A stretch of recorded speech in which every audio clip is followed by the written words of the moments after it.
Muito bem, 2022 está finalizando e eu desejo, para não passar em branco, prestar minha homenagem aqui, pífia, pequena, irrelevante, porém sincera, né, às pessoas que se foram esse ano. Entre as que eu sinto são mais próximas de mim ou que foram próximas de mim.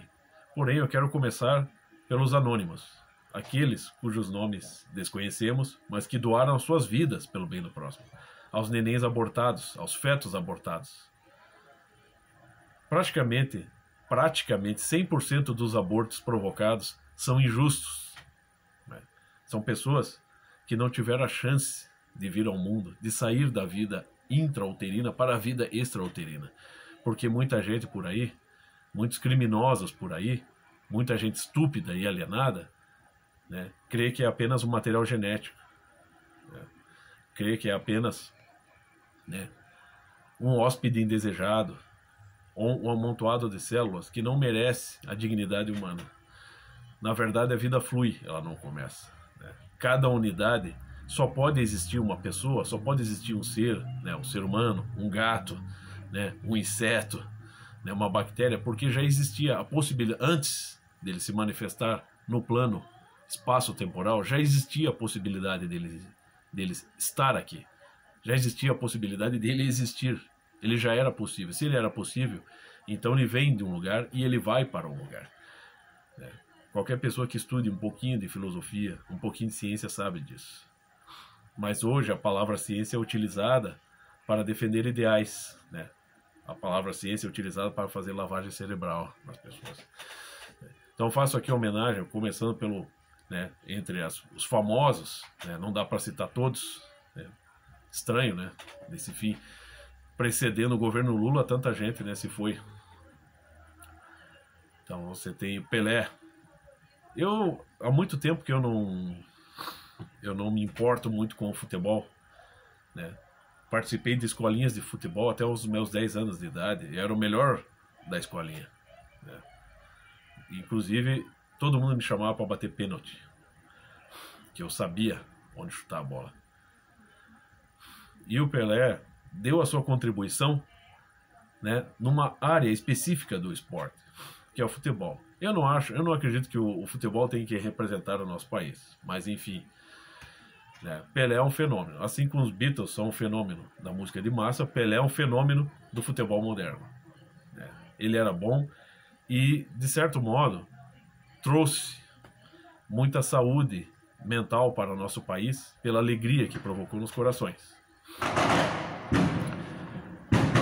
Vamos agora para o meu queridíssimo professor Olavo de Carvalho, que se foi, O ano começou com, a partida do meu querido professor Olavo e está fechando agora com a partida de Pelé e do Papa Emérito, Só gente grande.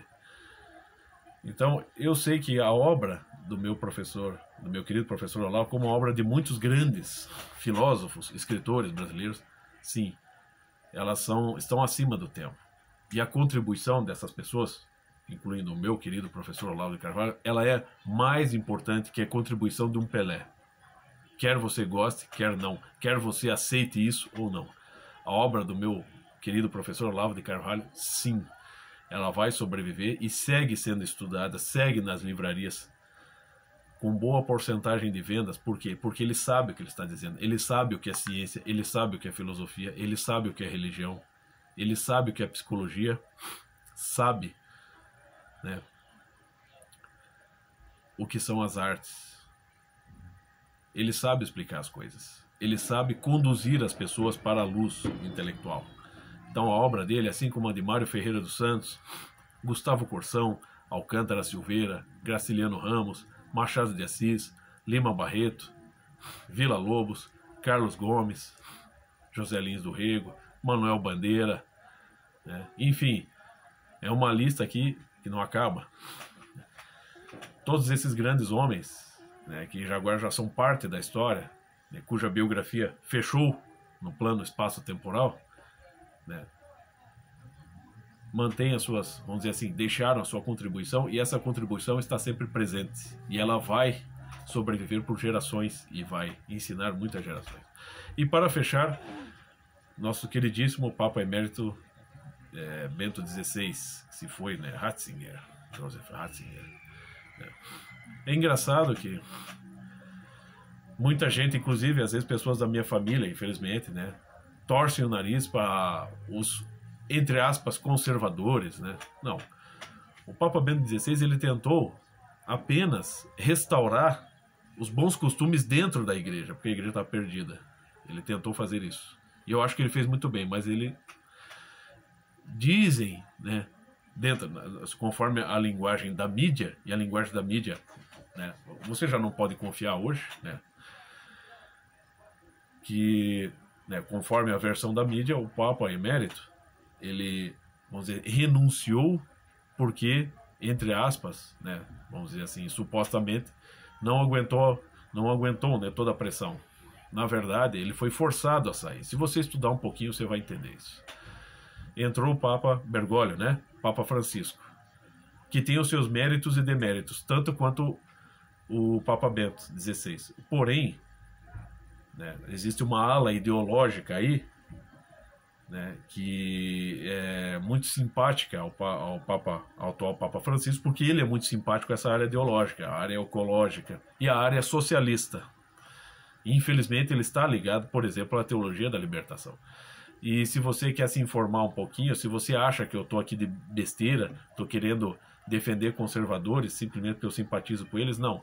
Leia Ricardo de la Serva, a história das portas do inferno, Las Portas do Inferno, a história da igreja jamais contada. Aí você vai ver o que é história da igreja. Ok?